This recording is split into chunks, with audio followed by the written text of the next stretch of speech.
Estaba de pie en la puerta de mi propia casa, con las manos temblando y una bolsa de plástico con solo 4 cosas dentro. Mi hijo, el hombre que crié con sacrificio, no me miró a los ojos. Ella, mi nuera, me dijo con frialdad: ya no hay lugar para ti aquí. La finca que mi esposo y yo construimos con sudor, donde enterré mis sueños y mi juventud, ya no era mía. Todos pensaron que era una vieja desahuciada, que no sabía defenderse. Pero lo que descubrí semanas después cambió todo, porque detrás de esa traición había un secreto oscuro, un plan que nadie imaginó. Y en ese momento supe que todavía no habían visto de lo que soy capaz. Nunca pensé que llegaría a este punto. Yo, María Elena Villarreal, una mujer que pasó toda su vida trabajando la tierra, criando a mi hijo con mis propias manos, viéndome obligada a salir de mi casa como si fuera una intrusa. La finca La Esperanza, que construí junto a mi esposo Manuel desde que éramos jóvenes, con cada peso ahorrado, cada gota de sudor bajo el sol de Jalisco, ya no me pertenece. Y todo por culpa de mi nuera, esa mujer que juré proteger como a una hija. Hace apenas 6 meses todo parecía en orden. Mi hijo Roberto vivía conmigo, ayudándome con el rancho, y su esposa Lucía había dado a luz a mi nieto, el pequeño Daniel. Pensé que la bendición de tener una nueva generación en casa era el cierre perfecto de mi vida, pero no fue así. Desde el principio, Lucía nunca se sintió cómoda aquí. Decía que el aire del campo le hacía mal, que extrañaba la ciudad, que Daniel necesitaba un pediatra cerca.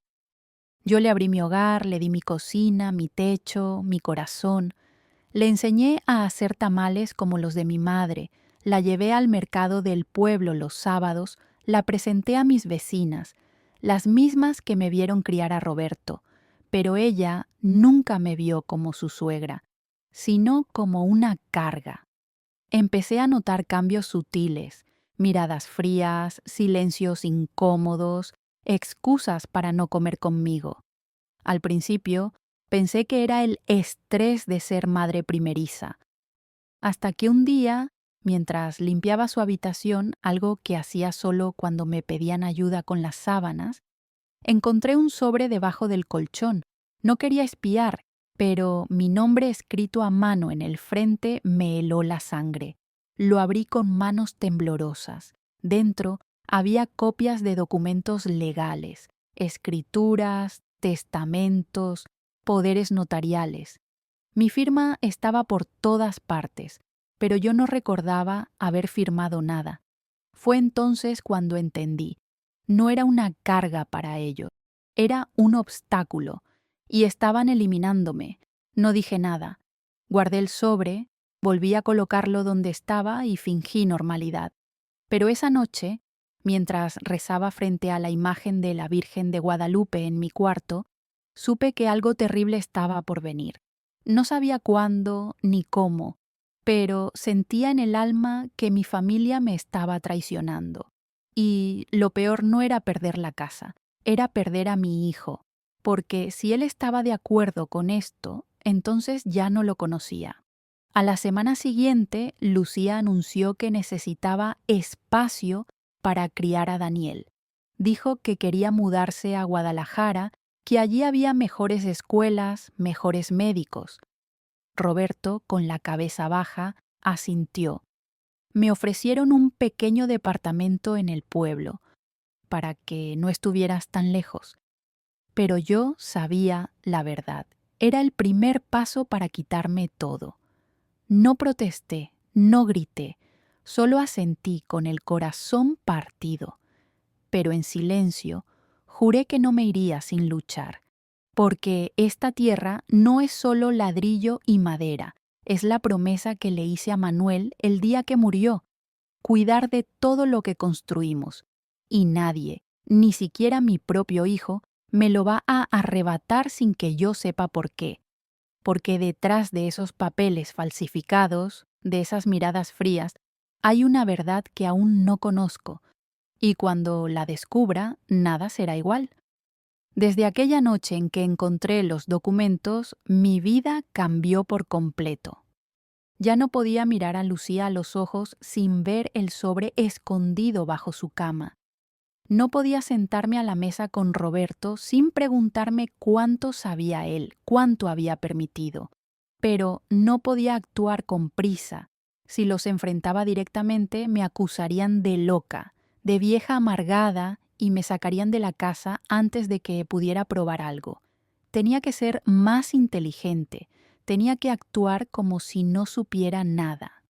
Así que seguí cocinando sus comidas favoritas, limpiando sus habitaciones, cuidando a mi nieto Daniel con todo el amor que una abuela puede dar. Pero cada gesto, cada sonrisa, era una máscara. Por dentro estaba investigando. Empecé por lo más obvio, mi notario. Don Ramiro López, un hombre de confianza desde que Manuel y yo compramos la finca. Lo llamé un martes por la mañana, fingiendo que necesitaba revisar algunos papeles por tranquilidad. Me citó en su despacho en Guadalajara. Fue un viaje largo, pero necesario. Cuando llegué me recibió con su habitual amabilidad, pero al mencionar los documentos, su rostro cambió. María Elena, ¿quién te dijo que firmaste un poder notarial hace 3 meses? Me quedé helada. ¿Qué poder notarial? Yo no firmé nada. Don Ramiro me miró con preocupación, abrió su archivo y sacó una copia del documento. Allí estaba mi nombre, mi firma, la fecha, 12 de marzo. Pero yo no recordaba haber estado allí. Tienes una copia de seguridad, ¿verdad? Una foto del momento en que firmé, le pregunté. Él negó con la cabeza. No es obligatorio, pero sí, tengo el video de la cámara de seguridad de ese día. Me dijo que lo revisaría y me llamaría. Esa noche no pude dormir. ¿Cómo era posible que alguien hubiera usado mi identidad? ¿Roberto? ¿Lucía? ¿O alguien más? Al día siguiente, don Ramiro me llamó. María Elena, no fuiste tú. Mi corazón dio un vuelco. En el video la mujer que firmó no eres tú. Tiene tu ropa, tu peinado, pero no eres tú. Sentí una mezcla de alivio y terror. Alguien había fingido ser yo. Alguien había entrado a su despacho, había firmado documentos legales en mi nombre, y ahora quería quedarse con mi casa. Pero, ¿quién? Y lo más importante, ¿por qué? Don Ramiro me dijo que no podía hacer nada sin una denuncia formal, pero que me ayudaría si decidía actuar. Pero cuidado, María Elena, esto huele a estafa bien planeada. Volví a la finca con una misión, descubrir la verdad, y entonces recordé algo. Hace 2 meses tuve una caída en el baño, me golpeé la cabeza y perdí el conocimiento por unos minutos. Lucía me llevó al hospital. Estuve inconsciente por 6 horas. Nadie me pidió documentos, nadie me tomó fotos. Fue el momento perfecto. Alguien pudo haber usado mi identidad mientras estaba sedada. Y solo una persona tenía acceso a todo. Lucía. Ella me llevó, ella firmó los papeles del hospital, ella estuvo conmigo todo el tiempo. Pero, Roberto, ¿él también estaba allí? Revisé las fotos que tomé con mi viejo celular. En una aparece Lucía sola en la sala de espera. Roberto no estaba. Esa noche, mientras todos dormían, entré al estudio. Busqué en su computadora. No tenía contraseña. Abrí el historial de navegación. Y allí, entre búsquedas de ropa de bebé y recetas de postres, encontré algo que me heló la sangre.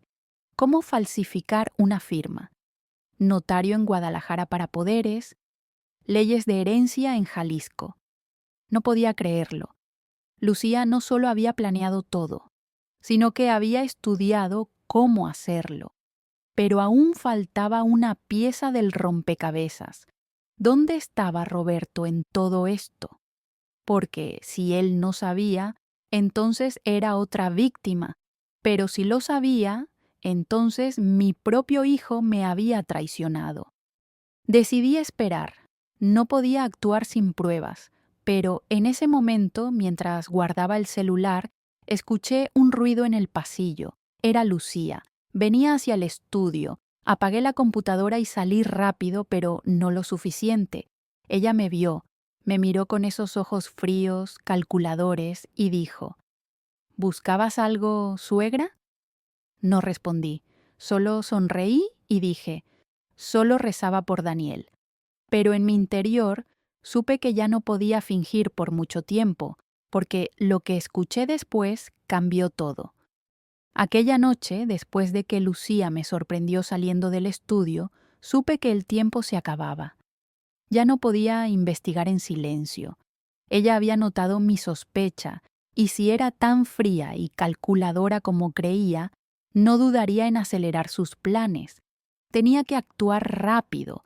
A la mañana siguiente fingí un fuerte dolor de cabeza y le pedí a Roberto que me llevara al médico del pueblo.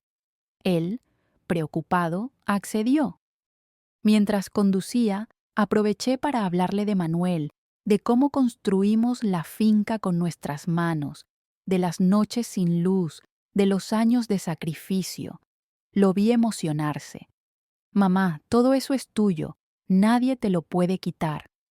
Fue la primera vez en semanas que sentí un rayo de esperanza, pero al llegar al consultorio me di cuenta de que no estaba solo. Lucía ya estaba allí, hablando con la enfermera. ¿Cómo? No le habíamos dicho a nadie. Fingí sorpresa, pero por dentro supe que me estaban vigilando. El doctor me revisó, me recetó unas pastillas y me dijo que necesitaba descansar. Mucho estrés, señora María Elena. El corazón no perdona a esta edad. Al salir, Lucía me tomó del brazo con una sonrisa falsa. Vamos, suegra, te acompaño al auto. Pero en ese momento vi algo en su bolso. Una carpeta con el logo de la notaría de don Ramiro. No pude ver bien, pero juraría que era el mismo documento que me mostró. Mi mente trabajaba rápido. ¿Qué hacía ella con eso? ¿Acaso estaba cerrando el trámite sin mi conocimiento? Esa tarde, mientras cuidaba a Daniel, decidí arriesgarme. Le dije a Lucía que necesitaba ir a la iglesia a rezar por la salud de mi esposo. Ella asintió, fría como siempre.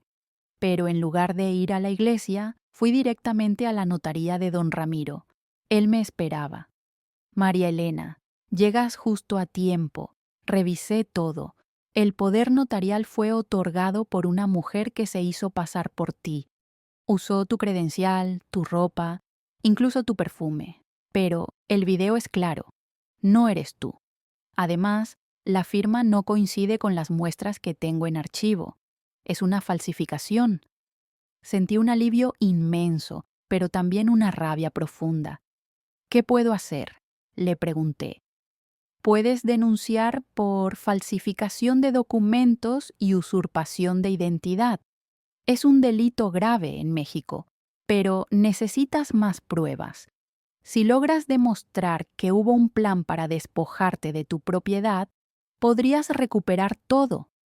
Salí de su despacho con una misión. Tenía que probar que Lucía había planeado todo. Esa noche, mientras todos dormían, volví al estudio. Esta vez no solo revisé la computadora. Busqué en los cajones y allí, debajo de unos papeles viejos, encontré un sobre. Dentro había fotos mías. En el mercado, en la iglesia, caminando por el pueblo. Incluso una del día que me caí en el baño, tomada desde afuera del baño. Alguien me había estado siguiendo. Y no solo eso, había notas escritas a mano. Habla mucho de la herencia. No sospecha nada. Falta el poder notarial. Era la letra de Lucía. Mi sangre hirvió. No era solo codicia. Era un plan frío, calculado, como si yo fuera un objeto que debían eliminar. Pero entonces vi algo más, una factura, de una clínica privada en Guadalajara. Terapia psicológica. Lucía Martínez de Villarreal, diagnóstico trastorno de personalidad narcisista con rasgos antisociales. No podía creerlo. Ella no era solo ambiciosa, estaba enferma. Y Roberto sabía algo, o también era víctima de sus mentiras. En ese momento escuché un ruido. Alguien subía las escaleras. Apagué la luz, guardé el sobre en mi blusa y me escondí detrás de la puerta. La luz se encendió. Era Roberto. Entró, fue directo al escritorio, abrió el cajón y sacó algo. No pude ver bien, pero juraría que era una llave que no conocía. ¿Qué estaba haciendo él allí? ¿Estaba ayudándola o investigando por su cuenta? Mi mente giraba. Ya no sabía en quién confiar, pero una cosa era clara: la batalla por mi casa, por mi dignidad, por la memoria de Manuel, apenas estaba comenzando. Y lo que descubrí al día siguiente me dejó sin aliento. Con el sobre escondido en mi blusa y el corazón latiendo como un tambor, regresé a mi habitación sin hacer ruido. Cada paso era una oración. No podía creer lo que había visto: la factura de la clínica, el diagnóstico de Lucía, las fotos espía, las notas frías como el hielo. Pero lo que más me atormentaba era la llave que Roberto sacó del cajón. ¿Qué estaba ocultando él? ¿Sabía de la terapia de su esposa o también era víctima de sus mentiras? No podía confiar en nadie, solo en Dios y en la justicia. A la mañana siguiente fingí normalidad, preparé el desayuno, canté mientras hacía los tamales, besé a Daniel como si nada hubiera pasado. Pero por dentro estaba planeando mi siguiente movimiento. Tenía las pruebas de que Lucía había falsificado mi firma, que me había espiado, que tenía un trastorno que la volvía peligrosa. Pero necesitaba más. Necesitaba demostrar que todo esto era parte de un plan para despojarme de mi herencia. Y entonces recordé algo que don Ramiro me dijo: si logras probar que hubo un plan para despojarte de tu propiedad, podrías recuperar todo. Así que decidí ir más allá. Esa tarde le pedí a mi vecina, la señora Consuelo, que cuidara a Daniel por unas horas. Voy a la iglesia a rezar por mi esposo, le dije. Ella asintió como siempre, pero en lugar de ir a la iglesia, fui a la clínica de Guadalajara. No entré. Me quedé afuera, escondida en un auto prestado por un viejo amigo. Esperé horas y al final de la tarde la vi.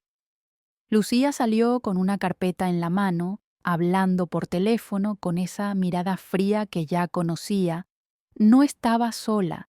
Un hombre la esperaba en un coche negro. No lo conocía, pero su ropa, su porte, me decía que era abogado. Tomé fotos con mi celular, anoté la placa. Esa noche investigué. Con ayuda de un sobrino que sabe de estas cosas, descubrí que el auto estaba registrado a nombre de un despacho legal en Guadalajara, Abogados del Norte S.C. Busqué en su página web y allí, en la lista de servicios, estaba: gestión de herencias y sucesiones con discreción absoluta. Mi sangre hirvió. No era casualidad. Todo estaba planeado. Lucía no solo había falsificado documentos, no solo me había espiado, había contratado a un abogado para legalizar el robo. Pero entonces vi algo más. En la lista de socios del despacho había un nombre: Lic Ernesto Mendoza, y debajo una nota: especialista en casos de incapacidad legal y tutelas familiares. ¿Incapacidad legal? ¿Tutelas? ¿Acaso planeaban declararme incapaz? ¿Era por eso que me vigilaban, que me llevaban al médico, que me daban pastillas? Corrí al baño y revisé las pastillas que me recetó el doctor. No eran para el estrés. Eran sedantes fuertes, pastillas que, si se toman por mucho tiempo, pueden hacer que una persona parezca confusa, desorientada. ¿Era eso parte del plan? Querían que yo pareciera loca, incapaz de cuidar de mí misma. para que ellos pudieran tomar el control legal de mis bienes? Sentí náuseas. No era solo codicia, era una trampa perfecta. Y si no actuaba rápido, me encerrarían en una clínica, me declararían incapaz y perdería todo: mi casa, mi dinero, mi dignidad. Pero en ese momento recordé la llave que Roberto sacó del cajón. ¿Y si él también sospechaba?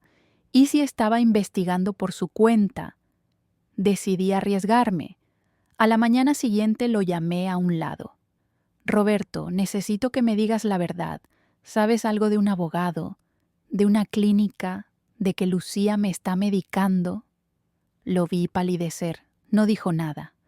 Pero sus ojos me dijeron todo. Estaba atrapado. Y en ese momento supe que no estaba sola. Porque lo que escuché después cambió el destino de todos.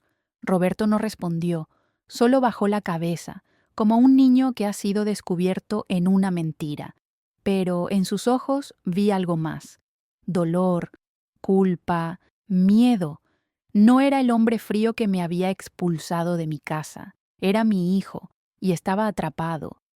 Mamá, yo no sabía todo esto, dijo al fin con la voz quebrada. Lucía me dijo que solo quería proteger a Daniel, que necesitábamos el dinero de la finca para su futuro. Me mostró papeles, me dijo que tú estabas de acuerdo, que habías firmado. Yo la creí. Sentí un alivio profundo. No era un traidor, era un hombre engañado por la mujer que amaba. Pero luego empecé a sospechar, continuó. Las pastillas, las visitas al médico, el abogado, algo no cuadraba. Por eso tomé la llave. Es del depósito donde guardan los documentos originales de la finca. Ella no sabe que tengo una copia. Mi corazón latió con fuerza. ¿Y la tienes?, le pregunté. Asintió. Sí, pero no he abierto el depósito. Tenía miedo de lo que pudiera encontrar. Vamos ahora, le dije. Juntos. Esa tarde, sin decirle nada a Lucía, fuimos a Guadalajara. El depósito estaba en una caja de seguridad del banco. Roberto usó la llave, introdujo el código y abrió la caja. Dentro había un sobre marrón. Lo abrimos. Era el testamento original de Manuel. Y allí, claro como el agua, estaba escrito: dejo toda mi propiedad, incluida la finca La Esperanza, a mi esposa María Elena Villarreal en pleno derecho, mientras viva. Después de su fallecimiento, pasaré a nuestro hijo Roberto y a su descendencia. No había dudas, yo era la dueña legítima, pero había más. Junto al testamento había una carta. Era de Manuel. La reconocí por su letra. Mi querida Elena, decía, si estás leyendo esto, es porque algo malo ha pasado. Sé que nuestra vida no fue fácil, pero siempre te protegí. Si alguien intenta quitarte lo que es tuyo, no te rindas, busca la verdad. Y si necesitas ayuda, habla con el LIC, Eduardo Ríos. Él sabe todo. No podía creerlo. Manuel había previsto esto. Había dejado un camino. Esa noche llamé al LIC, Ríos. Era un viejo amigo de Manuel, un abogado retirado que vivía en Monterrey. Le conté todo. Escuchó en silencio. María Elena, dijo al final, esto es grave. Tienes pruebas suficientes para denunciar por falsificación de documentos, usurpación de identidad y fraude a la herencia. Pero debes actuar rápido. Si ellos se dan cuenta de que tienes el testamento, podrían destruirlo. Al día siguiente, con el testamento en mano, fui a la Procuraduría de Jalisco. Presenté una denuncia formal. Mostré las fotos, la factura de la clínica, el diagnóstico de Lucía, las pruebas de la notaría. El fiscal me escuchó con atención. Señora Villarreal, tiene un caso muy fuerte. Vamos a actuar de inmediato. Pero cuando salía del edificio, vi a Lucía esperándome en su coche. Me miró con esos ojos fríos, sin miedo. Creíste que no lo sabía, ¿verdad?, dijo. Pero yo siempre sé todo. Y si crees que has ganado, estás muy equivocada. Sentí un escalofrío. No era solo una amenaza, era una promesa, porque lo que sucedió al día siguiente nadie lo esperaba. Lucía me miró desde su coche con una frialdad que helaba el alma. Creíste que no lo sabía, ¿verdad? Pero yo siempre sé todo. Sus palabras resonaron en mi cabeza mientras entraba de nuevo al edificio. No podía permitir que me intimidara. Tenía pruebas, tenía la ley de mi lado, pero también tenía miedo, porque si ella era capaz de falsificar documentos, de espiarme, de medicarme, ¿qué más sería capaz de hacer? Decidí no volver a la finca. Me quedé en un pequeño hotel cerca de la Procuraduría. Esa noche llamé al LIC, Ríos. Le conté del encuentro con Lucía. María Elena, me dijo, no estás segura allí, necesitas protección. Voy a hablar con un juez amigo. Vamos a pedir una medida cautelar para que no puedan vender ni tocar la finca mientras dure la investigación. Al día siguiente, el juez emitió la orden. La finca quedó bajo protección legal. Nadie podía entrar, salir, vender o modificar nada sin autorización judicial. Fue un alivio, pero sabía que Lucía no se rendiría y no lo hizo. A la mañana siguiente recibí una llamada del hospital. Señora Villarreal, su hijo Roberto fue ingresado de emergencia. Tuvo un fuerte episodio de ansiedad. Está estable, pero necesita reposo. Mi corazón se detuvo. ¿Un episodio de ansiedad? ¿Justo ahora? Fui corriendo al hospital. Roberto estaba pálido, con suero, con ojeras profundas. Mamá, ella me dio un té anoche, dijo que era para dormir mejor, pero me sentí raro. Me costaba respirar. No sé qué me puso. Sentí una rabia inmensa. No solo me habían traicionado a mí, ahora atacaban a mi hijo. No te preocupes, le dije, ya no pueden hacernos daño. La finca está protegida, la justicia ya está actuando. Pero en ese momento entró Lucía, con una sonrisa falsa, con un ramo de flores. Qué susto, ¿verdad? Pobre Roberto, solo quería que descansara, no sabía que le afectaría tanto. La miré fijamente. ¿Sabes qué es peor que una mentira, Lucía? Una mentira repetida con descaro, y tú ya no puedes engañar a nadie. Ella no respondió, solo dejó las flores y se fue. Pero supe que no había terminado. Esa noche, mientras cuidaba a Roberto, revisé mi celular.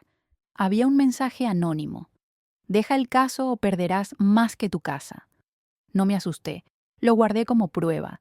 Al día siguiente fui con el fiscal. Le mostré el mensaje, le conté del té, del hospital. Señora Villarreal, me dijo, esto es acoso y amenazas.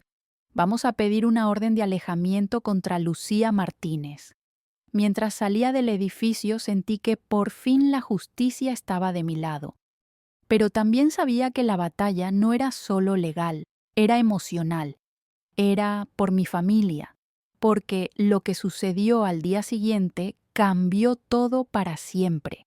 El fiscal me entregó una copia de la orden de alejamiento. Lucía Martínez está prohibida de acercarse a usted, a su hijo o a la propiedad a menos de 30 metros. Cualquier violación será castigada con prisión inmediata. Sentí un alivio profundo, pero también sabía que esto la enfurecería. Lucía no era del tipo que acepta perder. Y tenía razón.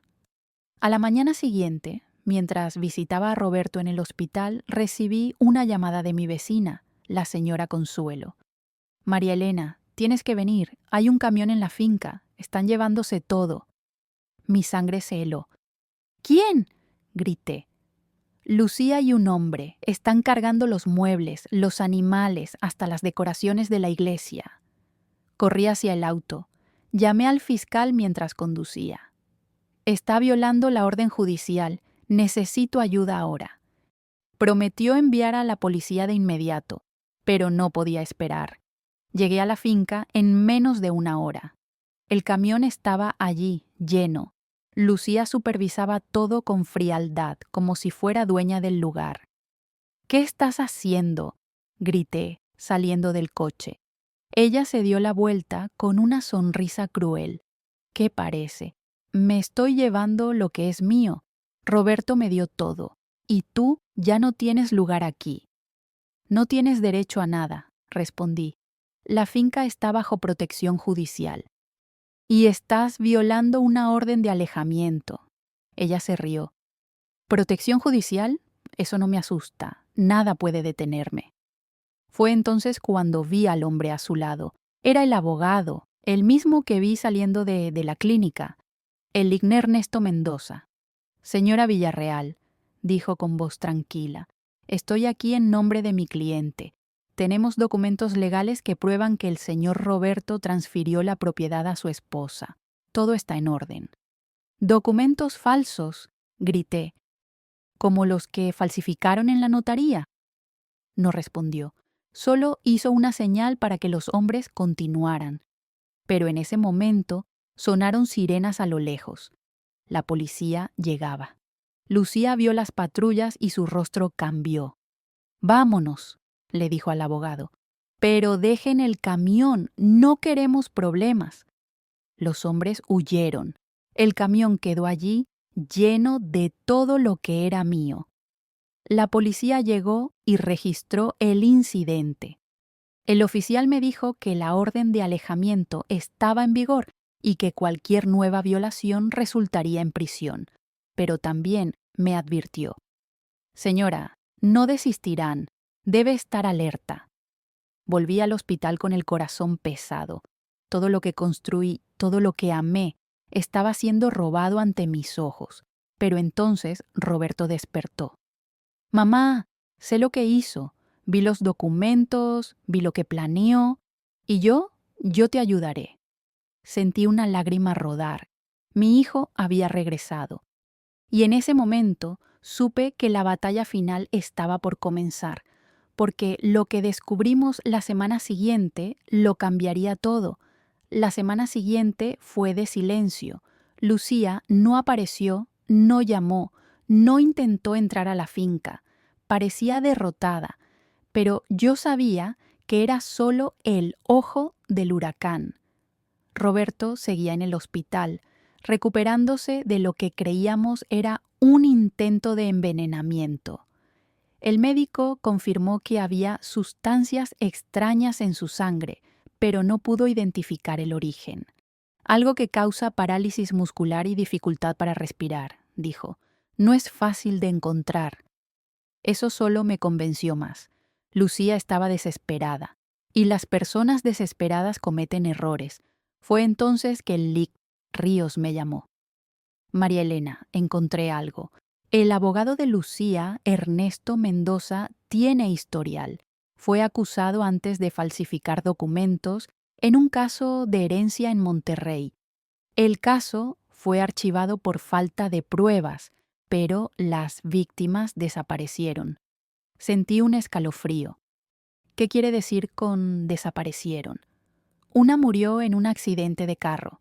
La otra fue internada en una clínica psiquiátrica con diagnóstico de demencia, pero nadie la visitó. Nunca más fue vista. Mi sangre se heló. Era el mismo plan. Primero aislarme, luego declararme incapaz y al final hacerme desaparecer. «Necesitamos actuar rápido», dijo el abogado. «Voy a pedir al juez una audiencia urgente. Con todas las pruebas podemos anular todos los documentos falsos y restituir la propiedad a usted». Pero antes de que pudiéramos agendar la audiencia, recibí una carta, sin remitente. Dentro, una sola foto. Era yo durmiendo en mi habitación en la finca, tomada esa misma semana. Alguien había entrado a mi casa, alguien me estaba observando, y luego llegó otra carta, esta vez con una llave, la llave del depósito donde guardábamos el testamento original, y una nota. «Deje el caso, o el próximo depósito será el suyo». No respondí, mostré todo al fiscal. «Es una amenaza directa», dijo él. Vamos a pedir una orden de prisión preventiva contra Lucía y su abogado.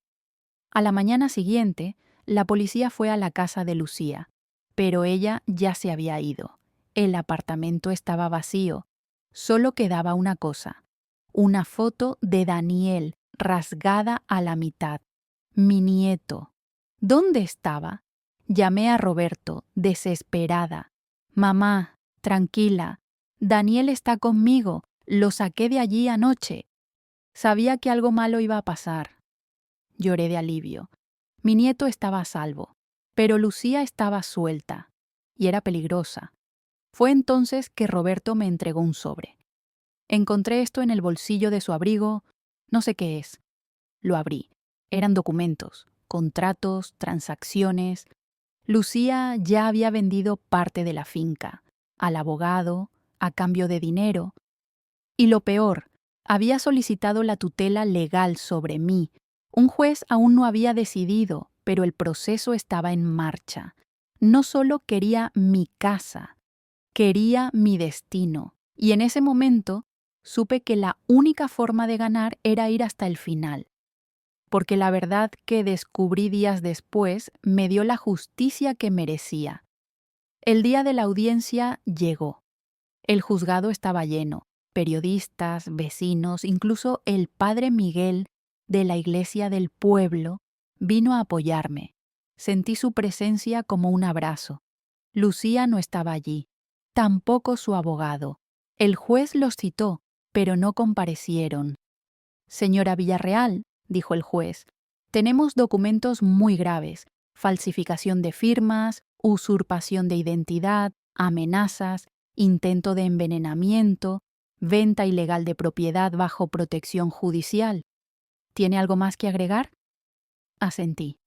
Sí, señor juez, tengo una prueba que lo cambia todo. Saqué un sobre del bolso. Era el que Roberto encontró en el abrigo de Lucía. Este es un contrato entre Lucía Martínez y Ernesto Mendoza, fechado 3 meses atrás. Ella le vende la finca La Esperanza por una suma de dinero, pero hay algo más. Aquí, en la cláusula 12 dice: el comprador se compromete a gestionar la tutela legal sobre María Elena Villarreal para asegurar la transferencia definitiva de la propiedad. El silencio en la sala era absoluto. El juez leyó el documento con atención. Esto es muy grave, dijo. Esto no es solo un delito civil, es un delito penal. Voy a ordenar la captura inmediata de Lucía Martínez y Ernesto Mendoza por fraude, conspiración y tentativa de secuestro mediante tutela ilegal. Fue entonces que entró un oficial de policía. Señor juez, tenemos noticias. Lucía Martínez fue detenida esta mañana en la frontera con Estados Unidos. Intentaba salir con un pasaporte falso y $200,000 en efectivo. La sala estalló en murmullos. El juez pidió silencio. Señora Villarreal, por todo lo presentado, declaró nulos todos los documentos firmados bajo su nombre sin su consentimiento. La finca La Esperanza queda bajo su propiedad plena y legal. Además, por los delitos cometidos, se abrirá una investigación penal completa. Sentí que el aire volvía a mis pulmones. No lloré. Solo cerré los ojos y agradecí a Manuel. Había ganado, pero no fue suficiente. A la semana siguiente recibí una carta. Era de Lucía. Estaba en prisión preventiva. María Elena, escribió, no espero tu perdón, pero quiero que sepas la verdad. Nunca te odié, te envidiaba. Tú tenías todo: amor, familia, una vida construida. Yo no tuve nada. Mi padre me abandonó, mi madre me maltrató. Cuando conocí a Roberto vi una salida, pero no era suficiente. Quería todo, y cuando vi la finca supe que era mi única oportunidad. Fui débil, fui mala, pero también fui una víctima, no de ti, de mí misma. No respondí, no sentí odio, sentí tristeza por ella, por lo que pudo haber sido, pero también sentí paz, porque al final la justicia llegó. Y no fue con venganza, fue con verdad. porque lo que hice después me devolvió la esperanza. Después de la sentencia, todo cambió. La finca. La esperanza volvió a ser mía, legal, plena y definitivamente. Pero no fue solo un triunfo legal, fue un triunfo del alma. Roberto se recuperó por completo, se separó de Lucía. No fue fácil, pero tomó la decisión más valiente: proteger a su hijo, a su madre y a la memoria de su padre. Daniel volvió a vivir con nosotros. Y cada mañana, mientras tomamos café con leche en la cocina, escuchando el canto de los gallos y el viento en los árboles, siento que Manuel está conmigo. No necesito venganza, no necesito odio, solo necesito paz. Pero no olvidé a Lucía. Aunque estaba en prisión, pedí al juez que permitiera que recibiera ayuda psicológica, no por ella, por mí. Porque entendí algo profundo: el mal no siempre viene de la maldad, a veces viene del dolor, y si no sanamos el dolor, se convierte en destrucción. Meses después recibí otra carta. Era del centro penitenciario. María Elena escribió: gracias. Gracias por no pedir mi condena eterna. Gracias por pedir ayuda para mí. Aquí, por primera vez, estoy hablando de mi madre, de mi padre, de por qué hice lo que hice. No espero tu perdón, pero espero algún día perdonarme a mí misma. No respondí con palabras. Solo envié una foto. La foto de Daniel, sonriendo, con un ramo de flores que él mismo cortó en el jardín. No fue un acto de debilidad, fue un acto de fuerza, porque al final no gané con gritos, con pleitos o con odio. Gané con verdad, con paciencia y con amor. Hoy, la finca no es solo un pedazo de tierra, es un hogar, es memoria, es esperanza. Y cada vez que veo a Daniel correr por el campo, sé que todo valió la pena. Porque la verdadera herencia no es la tierra, ni el dinero, ni las paredes. Es el amor que dejamos, es la dignidad con la que vivimos, y es la paz que al final logramos encontrar. Nunca pensé que sobreviviría a esta traición, pero lo hice. Y no solo sobreviví, vencí. Porque cuando defiendes lo que es tuyo con verdad, el mundo se detiene a escuchar